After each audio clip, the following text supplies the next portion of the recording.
যে কুরআনুল কারীমকে পাহাড়ে অবতীর্ণ করলে পাহাড় ধুলা ধুলা হয়ে যেত।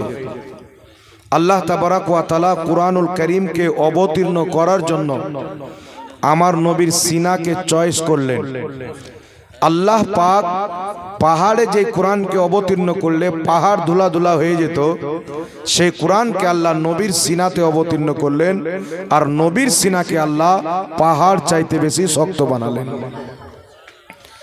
এই পবিত্র কোরআন হচ্ছে আল্লাহ পাকের কালাম। 1450 বছর পূর্বে মক্কা এবং মদিনার মাটিতে যেমন ভাবে আমাদের নবীর প্রতি অবতীর্ণ হয়েছিল, এখন পর্যন্ত কোরআন তেমনই আছেন এবং কিয়ামত পর্যন্ত তেমনই থাকবেন। সারা পৃথিবীর রাস্তা চেঞ্জ হবে, বাড়ি চেঞ্জ হবে, রাস্তা চেঞ্জ হবে, মানুষের চরিত্র চেঞ্জ হবে, কিন্তু কিয়ামত পর্যন্ত আল্লাহ পাকের কোরআন চেঞ্জ হবে না। এই জন্য আল্লাহ পাক বলেছেন, আমি এই কোরআনকে অবতীর্ণ করেছি এবং এই কোরআন পাকের হিফাজতের জিম্মা আমি আল্লাহ নিজেই নিয়েছি। জোরে বল সুবহানাল্লাহ। তো প্রশ্ন হচ্ছে, আল্লাহ তাবারাক ওয়া তাআলা তিনার নিকটে একমাত্র মনোনীত ধর্ম ইসলাম কেন? ইসলাম মনোনীত ধর্ম হওয়ার একটি কারণ রয়েছে। দুনিয়াতে যত ধর্ম আছে, ইহুদি হোক, খ্রিস্টান হোক, জৈন হোক, শিখ হোক, ঈসাই হোক, পারসি হোক, যত রকম ধর্ম আছে, এই সমস্ত ধর্ম হচ্ছে মানুষের বানানো ধর্ম। আর ইসলাম এমন একটি ধর্ম যে ইসলাম হচ্ছে স্বয়ং আল্লাহ এবং তার রাসূলের বানানো ধর্ম। তো আল্লাহ তাবারাক ওয়া তাআলা বান্দাকে সৃষ্টি করেছেন এবং বান্দাকে আল্লাহ পাক ধর্ম দিয়েছেন যে তুমি কোন ধর্ম মেনে চলবে। তো আল্লাহ তাবারাক ওয়া তাআলা কুল কায়নাতকে সৃষ্টি করনে वाला যেই ধর্ম দিয়েছেন ওই ধর্ম হচ্ছে সর্বশ্রেষ্ঠ ধর্ম, ওই ধর্মের নাম হচ্ছে ইসলাম। সুবহানাল্লাহ। এই জন্য পৃথিবীর মুসলমান ইসলাম ধর্ম আল্লাহ পাকের নিকটে প্রিয়। এর সবচাইতে মূল কারণ হচ্ছে ইসলাম স্বয়ং আল্লাহ দিয়েছেন, আল্লাহর নবী দিয়েছেন। এবং দেখেন পৃথিবীর মাটিতে সারা পৃথিবীর মুসলমানদের আকীদা আল্লাহ এক। একজন আল্লাহ আছেন যিনি জমিন, আসমান, পাহাড়, পর্বত, কুল কায়নাতকে সৃষ্টি করেছেন। সূর্য চলছেন আল্লাহর হুকুমে, চাঁদ চলছে আল্লাহর হুকুমে, জমিন কায়েম আছেন আল্লাহর হুকুমে, আসমান দাঁড়িয়ে আছেন আল্লাহর হুকুমে। সারা পৃথিবী যখন আপনি এই পৃথিবীতে বেরিয়ে যাবেন, এমন এমন মঙ্গল গ্রহ রয়েছে, আরো বিভিন্ন জিনিস রয়েছে। আমাদের পৃথিবীর মতো এক এক হাজার পৃথিবী সেইগুলোর মধ্যে পরিবেশ করবেন। আমাদের দুনিয়া খুব ছোট, আল্লাহ তাবারাক ওয়া তাআলার কায়নাত অনেক বড়। এই কুল কায়নাতে আল্লাহ তাবারাক ওয়া তাআলা সারা পৃথিবীকে সৃষ্টি করেছেন এবং আল্লাহ পাক বান্দাকে বলে দিয়েছেন, আমি তোমাদেরকে সৃষ্টি করেছি, তোমরা কোন পথে চলবে, কিভাবে চলবে, ইবাদত কিভাবে করবে, চলাফেরা কিভাবে করবে, কেমন ভাবে দুনিয়াতে উঠা বসা করবে, তোমাদেরকে আমি আল্লাহ পাক কোরআন দান করেছি। আর এই কোরআন পড়ে সবাই বুঝতে পারবে না, সবাই আমল করতে পারবে না, তাই কোরআন পাকের প্রতি আমলকারী একজন নবী দিয়েছি, মুহাম্মদুর রাসূলুল্লাহ। তোমরা এই নবীকে অনুসরণ করে চলো, তোমাদের বেড়া আমি আল্লাহ পার করে দেব। তো আল্লাহ পাক কোরআন দিয়েছেন। যদি কোরআন পাক দিয়ে আর কিছু না দিতেন, হাদিস যদি না হতো, ইজমা যদি না হতো, কিয়াস যদি না হতো, কোরআন পাকে আছে নামাজ পড়ো, কোন টাইমে পড়বে, কত রাকাত পড়বে, কিভাবে পড়বে, কোন পদ্ধতিতে পড়বে, এটা আমরা কোরআন পাকে পেতাম না, হতাশা হয়ে যেতাম। আল্লাহ বলেছেন হজ করো, কিভাবে হজ করতে হবে এটা আমরা পেতাম না। রোজা রাখো, কিভাবে রাখতে হবে এটাও আমরা পেতাম না। এই জন্য আল্লাহ তাবারাক ওয়া তাআলা নবী পাককে পাঠিয়েছেন। মায়েশা সিদ্দিকা রাদিয়াল্লাহু তাআলা আনহা নবীর স্ত্রী বলতেছেন, যদি কোনো ব্যক্তি নবীর চরিত্র দেখতে চায়, নবীর ব্যবহার দেখতে চায়, নবীর উঠা বসা দেখতে চায়, জীবন দেখতে চায়, আল্লাহ পাকের কোরআনকে পড়ে নাও। আল্লাহর কোরআন প্রত্যেকটা নবীর আমল হচ্ছে আল্লাহ পাকের কোরআন মোতাবেক। জোরে বলুন সুবহানাল্লাহ। সুবহানাল্লাহ। কোরআন পাকের বাইরে আমার নবীর কোনো আমল ছিলেন না, কোরআন পাকের বাইরে আমার নবীর কোনো চরিত্র ছিল না। তাই মা আয়েশা বলছেন, যদি তোমরা চলাফেরা কোরআন দেখতে চাও মুহাম্মদ রাসূলুল্লাহকে দেখে নাও। জোরে বলো সুবহানাল্লাহ। এই জন্য আল্লাহ পাক কুরআনুল কারীমের মধ্যে এমন কোন একটি আয়াতে বলেননি যে তোমরা শুধু আল্লাহর আদেশ মানো, আল্লাহর আনুগত্য করো, এরকম কোনো আয়াত নাই। বরং কোরআন পাকে আল্লাহ যেখানে নিজের আনুগত্য করতে বলেছেন সেখানে রাসূলের আনুগত্য করতে বলেছেন। এমন কি যে আল্লাহ পাক বলেন, মা ইউতির রাসূলা ফাকাদ আতা আল্লাহ, যদি কোনো ব্যক্তি আমার নবীর আনুগত্য করে নেয় সেই ব্যক্তি আমি আল্লাহর আনুগত্য করে নিল। নবী পাকের আনুগত্য করা, আল্লাহ পাকের আনুগত্য করা, নবী পাকের হুকুম মানা, আল্লাহ পাকেরই হুকুম মানা। এই জন্য পৃথিবীর মুসলমান কিভাবে চলাফেরা করবে? নবীর মতো চলাফেরা করবে। এবং আল্লাহর নবী যেইগুলো জিনিস মানতে বলেছেন সেই জিনিসগুলি মুসলমানকে মানতে হবে। তবে একটি কথা মনে রাখবেন বিরাদর ইসলাম হচ্ছে আল্লাহর মনোনীত ধর্ম। মহান রব্বুল আলামিন বলেন, তোমরা আল্লাহর রশ্মিকে মজবুত করে ধরে নাও, ফিরকাতে বন্টন হয়েও না, দলে দলে ভাগ হয়ে যেও না, ফিরকাতে বন্টন হয়ে যেও না। আল্লাহর রশ্মিকে মজবুত করে ধরে নাও। কিন্তু পৃথিবীর মুসলমান যখন এই পৃথিবীর মাটিতে, আরবের মাটিতে যখন খেলাফতে উসমানিয়া কায়েম ছিল, মুসলিম সুপার পাওয়ার, ভারতের মাটিতে যখন আপনার মুসলিম হুকুমত ছিল, এই ভারতের মাটিতে কমবেশ 700 বছর মুসলমানরা রাজত্ব করেছে। আপনার আরবের মাটিতে মুসলিম সুপার পাওয়ার ছিল, যার নাম হচ্ছে খেলাফতে উসমানিয়া, যাকে ইংলিশে অটোমান এম্পায়ার বলা হয়। এইগুলো শক্তিকে দেখে, মুসলমানের পাওয়ারকে দেখে সারা পৃথিবীতে এমন কোন লোক ছিল না মুসলমানের প্রতি চোখ তুলে দেখে নেবে। সারা পৃথিবীতে এমন কোন লোক ছিল না মুসলমানের বিপক্ষে কোনো শব্দ ব্যবহার করবে। কারণ ওই সমাতে মুসলিম সুপার পাওয়ার ছিল, মুসলমানদের হাতে ক্ষমতা ছিল, মুসলমানদের ঈমান মজবুত ছিল। আমেরিকা দেখলো, ইহুদিরা দেখলো, বার্তানিয়া দেখলো, যদি মুসলমান এইভাবে একত্রিত হয়ে থেকে যায়, যদি মুসলমান এক হয়ে থেকে যায়, তাহলে এই পৃথিবীর মাটিতে সবাই ইসলাম ধর্ম গ্রহণ করে নেবে। ইসলামের সামনে কিছুই টিকবে না, ইসলামকে মিটানো যাবে না, মুসলমানকে কমজোর করা যাবে না। এই জন্য আমেরিকা, বার্তানিয়া মিলে সর্বপ্রথম আরবের মাটিতে মোহাম্মদ বিন আব্দুল ওয়াহাব নজদিকে খরিদ করলো। মোহাম্মদ বিন আব্দুল ওয়াহাব নজদিকে কিনলো। একটি কিতাব পাওয়া যায় আরবিতে, তারিখে নাজদ হেজাজ, উর্দুতে পাওয়া যায়, তার বাংলাও বেরিয়েছে। হেজাজের ইতিহাসের প্রতি কিতাব, আরবের নাম আগে হেজাজ ছিল। মোহাম্মদ বিন আব্দুল ওয়াহাব নজদিকে আমেরিকা, বার্তানিয়া কিনে খরিদ করে। এই মোহাম্মদ বিন আব্দুল ওয়াহাব নজদির বাবা আহলে সুন্নাত ওয়াল জামাতের ব্যক্তি। এই মোহাম্মদ বিন আব্দুল ওয়াহাব নজদির আপন ভাই আহলে সুন্নাত ওয়াল জামাতের ব্যক্তি। মোহাম্মদ বিন আব্দুল ওয়াহাব নজদিকে আমেরিকা, ইসরায়েল খরিদ করে তাকে বলল, তুমি আরবের মানুষকে বলো এই খেলাফতে উসমানিয়ার যিনারা দায়িত্বমান ছিলেন, নেতা ছিলেন, মাথা ছিলেন, তিনারা সবাই ছিল তুর্কি থেকে এই খেলাফত চালু হয়েছিল। তো সেই মোহাম্মদ বিন আব্দুল ওয়াহাব নজদিকে আমেরিকা এবং বার্তানিয়া লক্ষ লক্ষ ডলার টাকা দিয়ে বলেছিল, যা তোমার প্রয়োজন আছে তুমি নিয়ে নাও।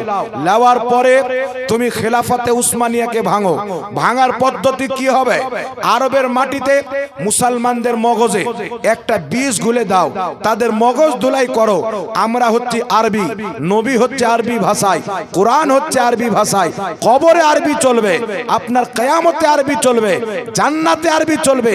আল্লাহ নিজে কালাম করে আরবিতে, আর আমাদের প্রতি তুর্কি রাজ করবে, এটা হতে পারে না। এদেরকে আরব থেকে তাড়াতে হবে। আমেরিকার ট্যাঙ্ক দিল, বার্তানিয়া ট্যাঙ্ক দিল, গোলা বারুদ দিল। মোহাম্মদ বিন আব্দুল ওয়াহাব নজদি লক্ষ লক্ষ মুসলমানকে আরবের মাটিতে হত্যা করলো, শিরকের ফতোয়া দিয়ে, বিদাতের ফতোয়া দিয়ে হাজার হাজার মুসলমানকে তারা কতল করলো। এমন কি যে মদিনার মসজিদের যিনি ইমাম ছিলেন, সুন্নি সহিউল আকীদা ছিলেন, তিনি সেজদারত অবস্থায় ছিলেন, তিনার পিঠে চাকু ভরে দেওয়া হয়েছিল, মক্কাকে রক্তে রক্তিত করা হয়েছিল। এই মোহাম্মদ বিন আব্দুল ওয়াহাব নজদি নজদি শিরকের ফতোয়া দিয়ে লাখ লাখ মুসলমানকে হত্যা করেছিল। আর এর পরিচয় আমার আপনার নবী 1450 বছর পূর্বে করেছেন।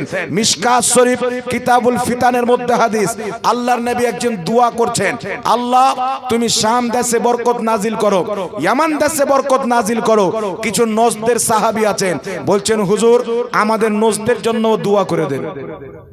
শাম দেশের জন্য করলেন, ইয়ামান দেশের জন্য করলেন, আমাদের নজদের জন্য দোয়া করেন। আল্লাহর নবী আবার দোয়া করছেন, আল্লাহ তুমি বরকত নাজিল করো শাম দেশে, ইয়ামান দেশে। আবার নজদের নাম নিলেন না। নজদের সাহাবী বলছেন হুজুর আমাদের নজদের জন্য দোয়া করেন। বারবার যখন তিনারা বললেন, রাসূলুল্লাহর চেহারা লাল হয়ে গেল। আল্লাহর নবী বলছেন আমি ওই নজদের জন্য দোয়া করব না? দোয়া করব না। এখান থেকে শয়তানের সিং বের হবে, এখান থেকে ফিতনা বের হবে, এখান থেকে আপনার মারদুদ বের হবে। আর ওই নজদ থেকে যে শয়তান বেরিয়েছিল তার নাম হচ্ছে মুহাম্মদ বিন আব্দুল ওয়াহাব নজদি। সারা পৃথিবীতে সর্বপ্রথম নবীর ব্যাপারে নোংরা ধারণা মানুষকে দিল, আল্লাহর নবীও ভুল করেছেন। এমন আকীদা দিল যে আদম আলাইহিস সালাম পর্যন্ত শিরক করেছেন। আহলে হাদিসদের একটি কিতাব আছে, কিতাবটির নাম হচ্ছে ওয়াহাবি মতবাদের কিতাব। কোরআনের মতো তারা প্রাধান্য দেয় কিতাবকে। কিতাবটির নাম হচ্ছে কিতাবুত তাওহীদ। এদের মাদ্রাসায় কোরআন পড়াতে ভুলে যাবে কিন্তু কিতাবুত তাওহীদ পড়াতে ভুলে না। এই কিতাবের মধ্যে লিখছে আদম আলাইহিস সালাম সে ভি শিরক ফিল ইতাআত হুই, আদম নবীও শিরক করেছেন। জোরে নাউজুবিল্লাহ হবে না? আল্লাহ বলছেন পৃথিবীর সব চাইতে বড় গুনাহ হচ্ছে শিরক।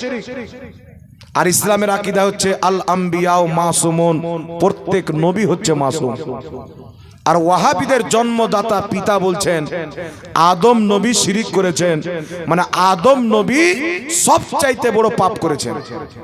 আর যেই ব্যক্তি শিরক করবে সেই ব্যক্তি চিরস্থায়ী জাহান্নামী। তো এদের ফতোয়া অনুযায়ী আদম আলাইহিস সালাম হচ্ছে চিরস্থায়ী জাহান্নামী। তাহলে এই লোকটা কি মুসলমান ছিল? জোরে বলেন মুসলমান ছিল?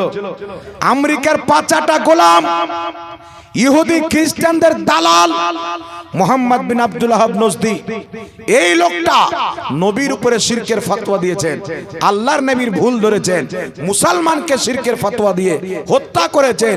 এই জন্য আমার আপনার নবী আজ থেকে 1450 বছর পূর্বে বলেছেন। ইমাম ইবনে কাসির নিজের কিতাব তাফসীর ইবনে কাসিরের মধ্যে লিখতেছেন হাদিসের সনদ সহিহ, তিনি নিজেই হাদিসটিকে উল্লেখ করে সহিহ বলেছেন। বিশ্ববিখ্যাত সাহাবী হযরতে হুযায়ফা বিন ইয়ামান বর্ণনা করছেন, আল্লাহর নবী বলেছেন, কি বলেছেন? আমাকে কিছু লোকের ভয় আছে, তারা বের হবে আর নিজের পড়োশীকে তলোয়ার নিয়ে বের হবে। মুশরিক মুশরিক তোমরা শিরক করছো, তারা শিরকের ফতোয়া দিবে। হযরতে হুযায়ফা বিন ইয়ামান বলছেন, ইয়া রাসূলুল্লাহ সত্যি কি মুসলমান শিরকে লিপ্ত হয়ে যাবে? সত্যি কি মুসলমান আল্লাহর সাথে শরীক করবে? আমার নবী বলেছিলেন যাদের প্রতি শিরকের ফতোয়া দিবে তারা মুসলমান থাকবে, আর যারা শিরকের ফতোয়া দিবে তারা নিজেই মুশরিক থাকবে। যারা শিরকের ফতোয়া দিবে তারা নিজেই মুশরিক থাকবে, যাদের উপরে শিরকের ফতোয়া দিবে তারা মুসলমান থাকবে। এখন আমাদের ব্যক্তি শিরকের ফতোয়া দেয় কি দেয় না? এদের সারা নীল আকাশের নিচে আল্লাহর জমিনের মাটিতে এমন কোন আহলে হাদিস মায়ের দুধ পান করেনি যে সুন্নি জামাতের একটা কোন আকীদাকে আমলকে শিরক প্রমাণ করতে পারবে। আমার বেঁচে থাকা পর্যন্ত চ্যালেঞ্জ থাকলো মুসলমান, বিমল দাসের বেটা হোক বা পৃথিবীর যেখানকার হোক, আল্লাহর কসম খেয়ে বলি আহলে হাদিসদের আকীদাকে আমি শিরক প্রমাণ করতে পারবো, কিন্তু আমাদের আকীদাকে শিরক প্রমাণ করার মতো কোনো মায়ের লাল জন্ম নেয়নি।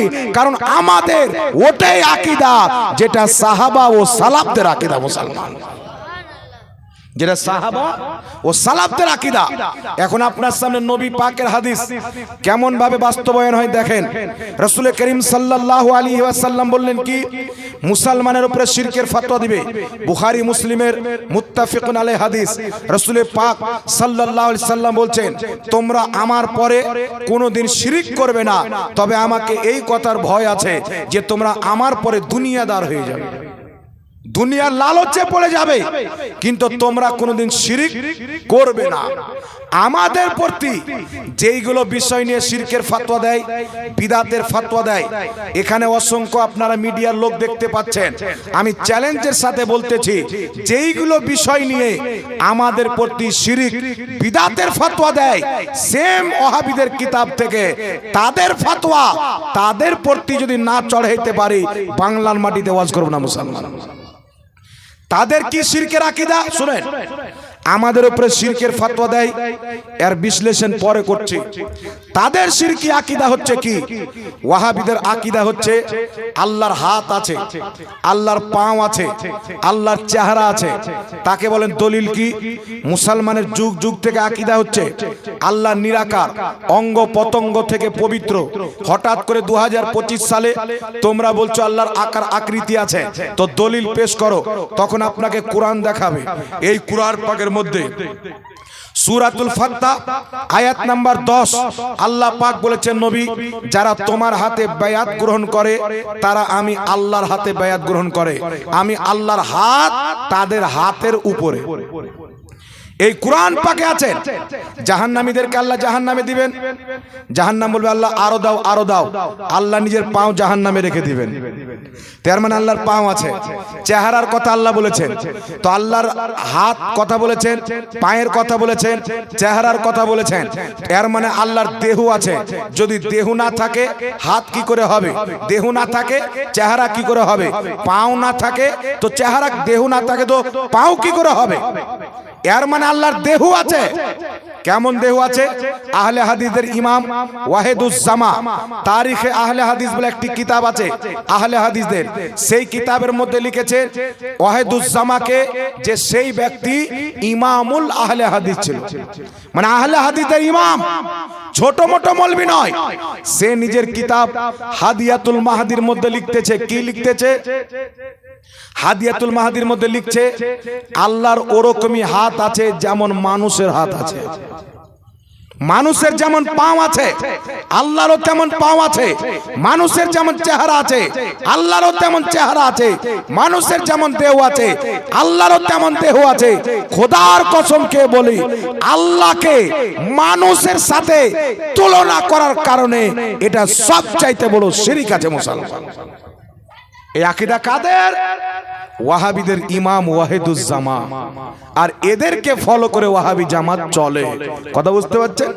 ওয়াহাবিদের গুরু নবাব সিদ্দিক হাসান কা ভোপালী, সে নিজের কিতাবের মধ্যে লিখেছেন আল্লাহর হাত পাও চোখ নাক সব আছে, অর্থাৎ আল্লাহ পাকের দেহ আছে। আর মানুষের সাথে তুলনা করেছেন। এটা নয় যে আল্লাহর দেহ আল্লাহর মতন আছে, বলছে মানুষের মতন আছে। তবে মনে রাখবেন মুসলমান, আমি সারা পৃথিবীর লামাযহাবিকে চ্যালেঞ্জ করতে চাই, একজন ইমাম আকীদার ইমামের কিতাব থেকে দেখাও, একজন মুফাসসিরের কিতাব থেকে দেখাও, কোন মুফাসসির এইগুলি আয়াতের অর্থ আল্লাহ পাকের দেহ নিয়েছেন, আকার আকৃতি নিয়েছেন, একজন মুফাসসির দেখাও। খোদার কসম কিয়ামত পর্যন্ত দেখাতে পারবে না। কারণ এই আকীদা হচ্ছে ইহুদির দেওয়া আকীদা, খ্রিস্টানের দেওয়া আকীদা, কিন্তু আমাদের আকীদা হচ্ছে আল্লাহ নিরাকার। এটা আমাদের বানানো আকীদা নয়, এটাই হচ্ছে পূর্বের সমস্ত ইমামের আকীদা। আমাদের আকীদা আল্লাহ নিরাকার, এটা হচ্ছে পূর্বের সমস্ত ইমামের আকীদা। আর যত দলিল লাগবে আমরা দলিল দেব ইনশাআল্লাহ। কিন্তু আল্লাহর আকার আকৃতি আছে, ওয়াহাবি মতবাদের কাটমুনসি ছাড়া পৃথিবীর কোন ইমাম নিজের কিতাবে আল্লাহর আকার আকৃতির কথা লেখেনি। এখন প্রশ্ন হলো, হুজুর আল্লাহ পাক হাতের কথা বলেছেন, পায়ের কথা বলেছেন, তাহলে এইগুলো আয়াতের অর্থ কি হবে? মনে রাখবেন মুসলমান, এই কোরআন পড়ে অনেক লোক পথভ্রষ্ট হবে, এই কোরআন পড়ে অনেক লোক হেদায়েত পাবে। আমার আল্লাহ নিজে কোরআন পাকে বলেছেন, তাই কোরআন থেকে দলিল দেনেওয়ালা প্রত্যেক ব্যক্তি হেদায়েত প্রাপ্ত হয় না। কোরআন পড়ে আপনার ঈমানও চুরি করবে। এই জন্য নবী বলেছেন আমার উম্মতের নামে 73 ফিরকা হবে। কত? আমার উম্মতের নামে 72টি জাহান্নামী হবে, 1টি জান্নাতি। নবী বলেছেন যারা জাহান্নামী হবে তারা জান্নাতি দলের চাইতে নামাজ বেশি পড়বে, রোজা বেশি রাখবে, কোরআন বেশি তেলাওয়াত করবে, কিন্তু ইসলাম থেকে তারা এমন ভাবে বেরিয়ে যাবে যেমন তীর কামান থেকে বেরিয়ে যায়। তীর যেমন কামান থেকে বেরিয়ে যায়, তারা ইসলাম থেকে বেরিয়ে যাবে। বলার উদ্দেশ্য হচ্ছে মুসলমান, আল্লাহ পাক কোরআন পাকে হাত বললেন, পাও বললেন, চেহারা বললেন। তো হুজুর হাত বলতে তো আকার আকৃতি বুঝায়, চেহারা বুঝায়, পাও বলতে তো আকার আকৃতি বুঝায়। তো আল্লাহর এইগুলো আয়াত আল্লাহ যে কোরআন পাকে দিয়েছেন এইগুলোর অর্থ কি হবে? আমি কি অর্থ বলবো? উঠান আল্লাহ পাকের কোরআন। এই কোরআনকে বুঝতে গেলে আয়াতে মুতাশাবিহাত কাকে বলে এটা বুঝা হচ্ছে জরুরি। আয়াত মানসুখ কাকে বলে, নাসিখ কাকে বলে, মুহকাম কাকে বলে, হুরুফে মুকাত্তায়াত কাকে বলে, এই সমস্ত জিনিস আপনার জন্য বুঝা হচ্ছে জরুরি। এখন আল্লাহ হাত বলেছেন, পাও বলেছেন, চেহারা বলেছেন, এইগুলো হচ্ছে আয়াতে মুতাশাবিহাত। আর পবিত্র কোরআন পাক সূরা আলে ইমরান আয়াত নাম্বার 7 এর মধ্যে আল্লাহ পাক বলেছেন আয়াতে মুতাশাবিহাতের অর্থকে লাড়াঘাটা করে অনেক লোক পথভ্রষ্ট হবে। আয়াতে মুতাশাবিহাতের জাহিরি অর্থের প্রতি ঈমান আনা যাবে না। যেমন আল্লাহ পাক বলেছেন আর রহমানু আলাল আরশে ইস্তাওয়া, আল্লাহ আরশে ইস্তাওয়া করলেন যেমন তার শানের যোগ্য। আর ইস্তাওয়া শব্দের অর্থ কি? সমাসীন, বসা। কিন্তু আল্লাহ বসা থেকে পাক, সমাসীন হওয়া থেকে পাক। আরশ হচ্ছে একটি জায়গা, আল্লাহ জায়গা থেকে পাক। কারণ জায়গা যখন ছিল না আল্লাহ তখন ছিল, আরশ যখন ছিল না আল্লাহ তখন ছিল। তো কোন ব্যক্তি যদি এই আয়াতে মুতাশাবিহাতের অর্থ করে আল্লাহ আরশে বসেছেন, আরশ হচ্ছে আল্লাহর জায়গা, তাহলে আকীদার ইমামগণ লিখেছেন আকীদাতুত তাহাবির মধ্যে, শারা আকাইদে নাসাফির মধ্যে লেখা আছে লা ইয়াতামাক্কানু ফি মাকান। কোন ব্যক্তি যদি আল্লাহর আকার আকৃতি মানে, কোন ব্যক্তি যদি আল্লাহর জন্য জায়গা নির্দিষ্ট করে সেই ব্যক্তি কাফির হয়ে যাবে। কারণ আল্লাহর জন্য কোনো জায়গা নাই, আল্লাহ জায়গা থেকে পাক। একজন ব্যক্তি কম্পিউটার সৃষ্টি করে, তৈরি করে, সৃষ্টি নয় তৈরি করে, কিন্তু কম্পিউটারের ভিতরে কি সেই ব্যক্তি থাকে? একটু জোরে বলেন না। এখন আল্লাহ পাক কুল কায়নাতকে বিষ্টন করে আছেন। আপনি যদি আকীদা রাখেন আল্লাহ আরশে বসে আছেন, তাহলে আমার প্রশ্ন হলো আরশে বসার পূর্বে আল্লাহ কোথায় ছিল? এর মানে আরশে বসার পূর্বে আল্লাহ অন্য কোথাও ছিল, ওখান থেকে এসে আরশে বসেছেন। তো 4 চাকাতে এসেছেন না হেলিকপ্টারে এসেছেন? প্রশ্ন হবে কি হবে না? আল্লাহ এক জায়গা থেকে আরেক জায়গায় গিয়েছে, তো আল্লাহ কি জায়গা পরিবর্তন করে? আল্লাহর জন্য জায়গা আছে। আল্লাহর দিকে ডান দিক বাম দিক নাই, আরশের ডান দিক আছে, বাম দিক আছে, নিচ আছে, উপর আছে। কিন্তু আল্লাহর ডান দিক বাম দিক উপর নিচ 6 দিক আল্লাহকে বিষ্টন করতে পারে না, কুল কায়নাতকে আল্লাহ বিষ্টন করে আছে। এই জন্য আমার চ্যালেঞ্জ সারা পৃথিবীর লামাযহাবিকে, তোমাদের আকীদা হচ্ছে আল্লাহ আরশে সমাসীন, আরশ হচ্ছে আল্লাহর জায়গা। তোমাদের আকীদা হচ্ছে মানুষের মতন আল্লাহর দেহ আছে। তোমাদের আকীদা হচ্ছে আল্লাহ পাক জায়গা পরিবর্তন করে। তোমাদের আকীদা হচ্ছে আল্লাহর ডান দিক বাম দিক আছে। কসম খোদার, এটা ইসলামিক আকীদা, প্রমাণ করতে পারবে না। এটা হচ্ছে ইহুদি খ্রিস্টানদের দেওয়া আকীদা। ইহুদিদের ধর্মের কিতাব পড়েন, খ্রিস্টানদের বাইবেল পড়েন। খ্রিস্টানরা যখন দেখলো ঈসাকে আল্লাহর বেটা বানাতে হবে, তারা বাইবেলের মধ্যে কাটছাট করে ভরে দিল আল্লাহর আকার আকৃতি আছে। কারণ কেউ যদি বেটা জন্ম দেয় আকার আকৃতি লাগবে কি লাগবে না? এই জন্য আল্লাহর আকার আকৃতি মানলো। আর আমেরিকা থেকে টাকা দিয়ে কোরআন পাকের আয়াতের অপব্যাখ্যা, যেই ব্যাখ্যা 1450 বছরে কোনো ইমাম করেনি। তো যেই ব্যক্তি আল্লাহর আকার আকৃতি মানে, আমি আপনাকে বলছি শুনেন, আল্লাহ হাত পা চেহারা বলেছেন, এর ব্যাখ্যা কি হবে? ইমাম কুরতুবী তাফসিরে কুরতুবীর মধ্যে লিখেছেন, ইমাম মাতুরিদি তাফসিরে মাতুরিদির মধ্যে লিখেছেন, ইমাম সিয়ুতি তাফসিরে জালালাইনের মধ্যে ব্যাখ্যা করেছেন, হাজারো ইমামগণ লিখেছেন কি আল মুরাদ সূরাতি সিফাত। আল্লাহ পাক হাত পা চেহারা দ্বারা নিজের সিফাতকে বুঝিয়েছেন, গুণকে বুঝিয়েছেন, আকার আকৃতিকে নয়। জোরে বলেন সুবহানাল্লাহ। একটা কথা আমি আমার বাপের ঘর থেকে বলছি না, রেফারেন্স দিচ্ছি, রেকর্ডিং হচ্ছে। যদি কোনো লামাযহাবী বলে যেই কিতাবে রেফারেন্স দিয়েছে সেই কিতাবে এই ইবারত নাই, জুতোর গলা মালাই দিয়ে বাড়ি যাব মুসলমান। হিম্মত থাকলে কেউ প্রমাণ করুক। ইমামদের আকীদা কি ছিল, মুহাদ্দিসদের আকীদা কি ছিল, ওই আকীদা আপনার সামনে তুলে ধরছি। আল্লাহর কসম খেয়ে বলি, পূর্বের মুহাদ্দিসদের আকীদাকে যদি আজ মানুষের সামনে রাখা হয়, খোদার কসম খেয়ে বলি মুহাদ্দিসদের আকীদা ওটাই ছিল যেটা বর্তমানে সুন্নিদের আকীদা। জোরে বলো সুবহানাল্লাহ। এই জন্য বিরাদর ইসলাম, ইমাম মাতুরিদি আকীদার ইমাম। তারপরে চলে আসেন বিশ্ববিখ্যাত ইমাম ইমাম বাইহাকি রাহমাতুল্লাহ আলাইহি। পাঙ্খা আমার দিকে দিয়েন না, হ্যাঁ ভাই, আপনার দিকে করেলেন, আমার দিকে দিয়েন না। ইমাম বাইহাকি রাহমাতুল্লাহ আলাইহি নিজের কিতাব আল আসমা ওয়াস সিফাত, এই কিতাবের মধ্যে লিখেছে আকীদাতুত তাহাবি, শারহ আকিদা নাসাফি, অসংখ্য আকীদার কিতাবের মধ্যে লেখা আছে যে আল্লাহ পাকের আকার আকৃতি থাকা এটা হচ্ছে অসম্ভব। আল্লাহর আকার আকৃতি আছে, এই রকম আকীদা হচ্ছে নাজায়েজ আকীদা, জাহান্নামী আকীদা, আর জান্নাতি আকীদা হচ্ছে আল্লাহর নিরাকার। জোরে বল সুবহানাল্লাহ।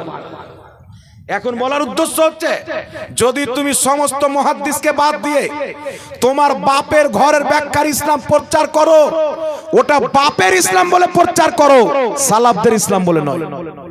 আর যদি সালাফি নাম দাও, দেখাও কোন সালাফি বলেছেন আল্লাহর আকার আকৃতি আছে, দেখাও কোন সালাফ বলেছেন আল্লাহ আরশে বসে আছে। কিয়ামত পর্যন্ত চলেন, সূর্য পশ্চিম দিক থেকে বের হবে, কোন আহলে হাদিস মায়ের দুধ পান করায়নি যে সালাফদের কোন কিতাব থেকে দেখাবে আল্লাহর আকার আকৃতি দেহ মানুষের মতো আছে। কোনদিন দেখাতে পারবে না। বিরাদর ইসলাম, আমেরিকা যেমন টাকা দেয়, ইহুদি যেমন টাকা দেয়, তেমন তারা আকীদার মধ্যে পরিবর্তন নিয়ে আসে। এটা আমি বলছি না, ইহুদিদের ভিডিও আমার কাছে আছে, আমেরিকার ভিডিও আমার কাছে আছে। তারা যে ওয়াহাবি মতবাদকে তৈরি করেছে এটা তাদের কিতাবের মধ্যে লেখা আছে। উঠান কিতাব সিরাতে সানাইয়া, লেখকের নাম সানাউল্লাহ অমৃতসরি, আহলে হাদিসদের মৌলভী, তাদের ইমাম সিরাতে সানাইয়ার মধ্যে লিখছে আহলে হাদিস নাম ভারতের ইংরেজদের অনুমতিতে আমরা লিখতে আরম্ভ করেছি।